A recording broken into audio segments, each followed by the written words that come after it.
So kakatapos lang namin mag night market, pero dito kami ngayon sa mga food bazaar dito sa Baguio City. Wala masyadong tao mga kapatid. It's maluwang. Hello.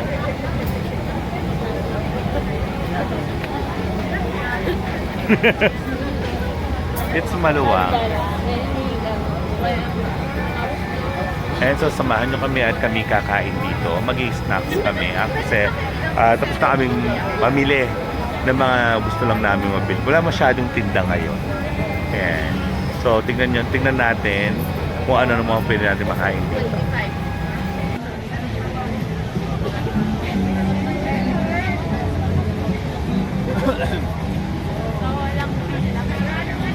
Wala masyadong siksikan.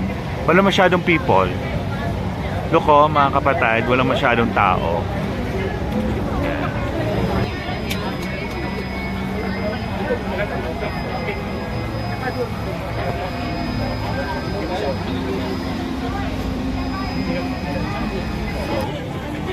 So, tikman natin ngayon yung grilled balot. Actually, nilalagay na nila dito sa isang lalagyan.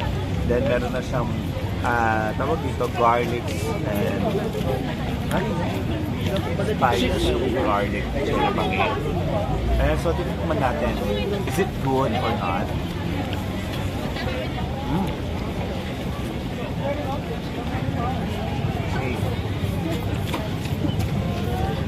Ayun ang cash out.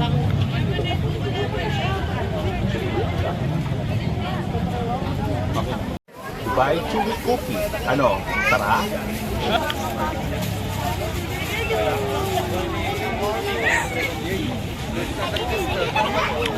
Dubai chewy cookie. Ano? Tara?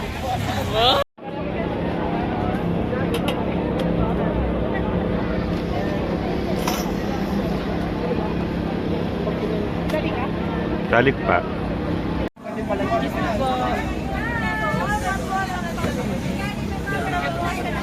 May cheese ba yun? Isang order po. Dito ka na sa kabilang para ikaw na lang maglagay. Dalawang pagsama na. Pagsama naman, hiwalay.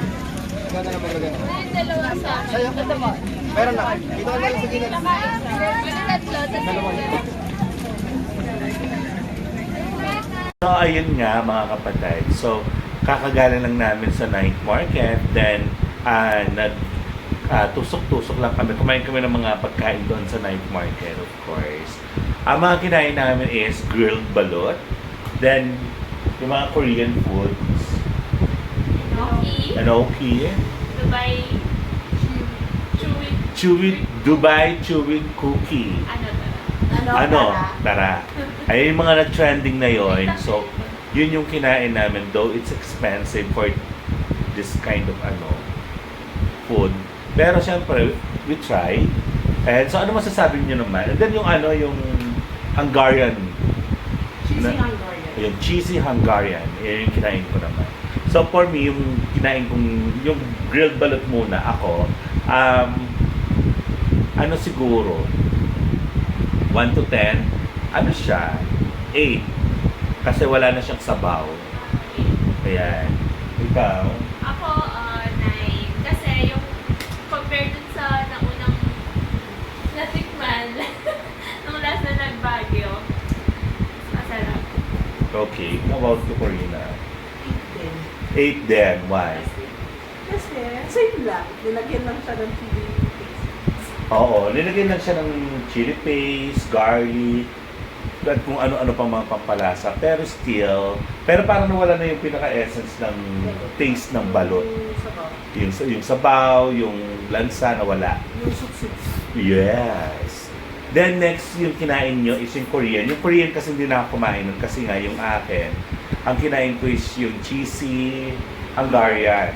So yung sa cheesy Hungarian naman, ang masasabi ko doon is 9 out of 10. Super cheesy siya. Yun nga lang kasi wala siyang gulay. Kailangan may gulay kasi yun. Tapos, Favorite ko kasi yes, I love gulay. Ayan. Then yung kinain yung Korean, the enoki. Ano naman masasabi niyo? For me, 7 out of 10. 10 out of 10? 7. 7 out of 10. Why? Nag-expect kasi ako na yung cheese. Kasama siyang...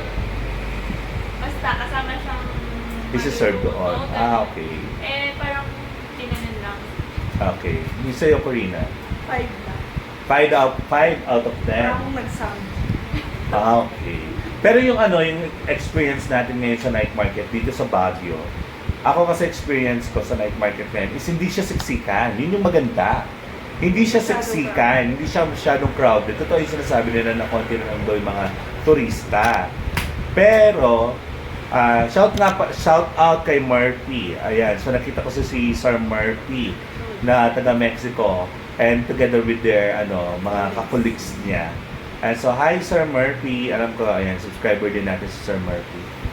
Ayan. So, tawag dito, yung konti na lang yung taong nagpunta sa night market. It's either baka dahil Friday night pa lang ngayon. So, we will see tomorrow kung marami ba ang mga magna-night market tomorrow compare ngayong gabing ito. Pero yung tinda kasi, parang kumonti na rin yung tinda.